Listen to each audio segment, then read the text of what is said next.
Саламатсыздарбы, урматтуу Сокулук районунун мугалимдери жана ата-энелер. Гапыр Мадаминов агайыбыздын ата-энелер сиздер үчүн китебинин негизинде даярдалган дагы бир сабакты сиздерге сунуштайбыз. Бүгүнкү сабактын темасы үй-бүлөдө балдар менен акылдуу китептерди окуу, талкуулоо жөнүндө. Үй-бүлөдө балдар менен чогуу бийик ойлорду жазган китептерди ар убак, бирок системалуу окуу, талкуулоо өзүнүн эң жакшы жемишин берет. Мисалы, ой гүлдөрү китеби ар бир үй-бүлөдө болсо максатка ылайыктуу.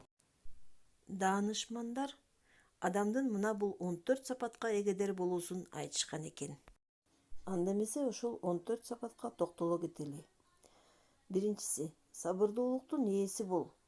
Ашыкча өлчөмдө жеп ичпегин. Ушундай кылсаң гана өз пикирине эгедер болосуң. Жакшыраак, тереңирээк ойлоносуң. Унчукпоо, өзүнө жана башкаларга пайдасы тийбей турган сөздөрдү сүйлөбөгүн. Эзмелик кылбагын. Кийинкиси тартиптүүлүк. Тартиптүү, тыкан бол. Ар бир нерсени өз орду жана ар бир иштин өз убактысы, сааты болсун. Кийинкиси бийик сапаттын ээси бол. Жасай турган ишиңди оболу жакшы ойлонуп бир чечимге келгин. Андан соң ал ишти эч бир кемчиликсиз аткаргын. Кийинки сапат үнөмдүү болгун, ысырапкерчиликтин сактангын. Аракетчил, тырышчаактыктын эгеси бол. Убактыңды бекерге өткөрбөгүн.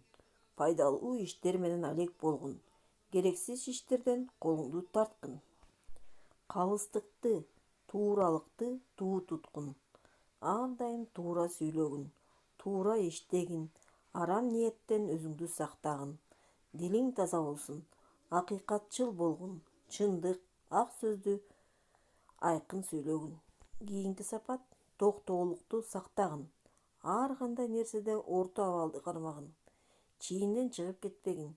Бир адамдын ак эместигин эң жакшы билип турганыңда дагы андан өч алууга умтулбагын. Өзүңдү кармай билгин. Кийинки сапат адал мүнөздүү болгун. Азат боюңду, кийим-кечек, үй жана башка нерселериңди ыплас кылбай таза кармап, тазалыкка дыкат койгун. Дагы бир сапат жүрөк көтөрүмдүүлүгүнө эгедер болгун.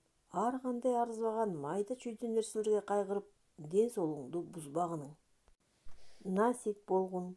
Жеке өзүң түгүл, башкалардын тынчтыгын дагы кандайдыр бир кооптуу коркунуч алдында калтырбагын. Ар дайым намустуу болгун. Маанисиз жолго түшпөгүн. Кийинки сапат адептүү болгун.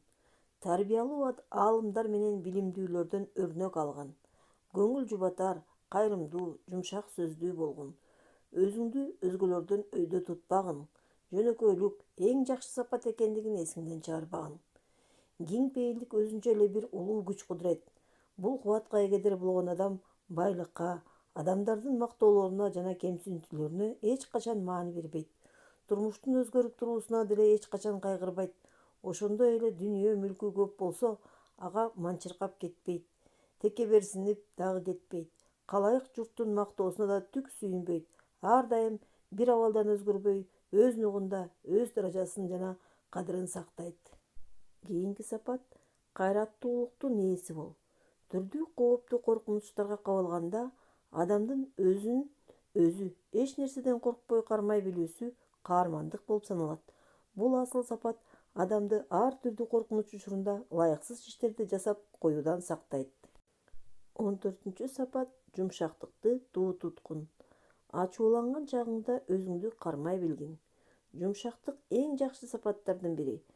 Каары келген кезде өзүн кармап, тынч отуруп калуу ар кандай адамды өтө көп коркунучтуу, кооптуу жамандыктардан сактайт. Назик, кичипейил, элпек, жумшак көңүл адамдарды ким болсо да жакшы көрөт. Сабактын аягында бир падыша жөнүндө окуяны айтып бермекчибиз. Бир падышанын жанында өзүнүн уулу менен кызматчысынын уулу жаанаша отурган эле. Падыша өзү уулунан сурап калды: "Уулум, чыныңы айтчы, сен бул дүйнөдө эмнелерди арзуу кыласың? Көңүлүң эмнелерди каалайт?" десе уулу: "Дүйнө мүлкүмдүн көптүгү менен атагымды жайылтууну, Анан дагы ар дайым шарап ичип, аңчылыкка чыгып, ырахат, жыргалда жүрүүнү арзуу кыламын, деп жооп берди падышанын уулу. Андан соң падыша өз кызматчысынын уулунан сурап калды: "Туурасын айтчы, сенин келечектеги арзуу тилегиң эмне?" Кызматчынын уулу өтө кичипейилдик менен: "Абийирдүү, кайрымдуу, мээримдүү, боорукер болуп, калайыкка кызмат кылууну, жамаатка пайда келтирүүнү, жамы журттун сүймөнчүлүгүнө айланып, алкышын алууга татыктуу болууну каалаймын", деп жооп берди. Падыша анын сөздөрүнө абдан моюду. Бул жоомарт уулду өз ниетине, мурат-максатына, тунук тилегине жеткин деп алкады. Аны жакшы тарбиялоого ниет кылып койду.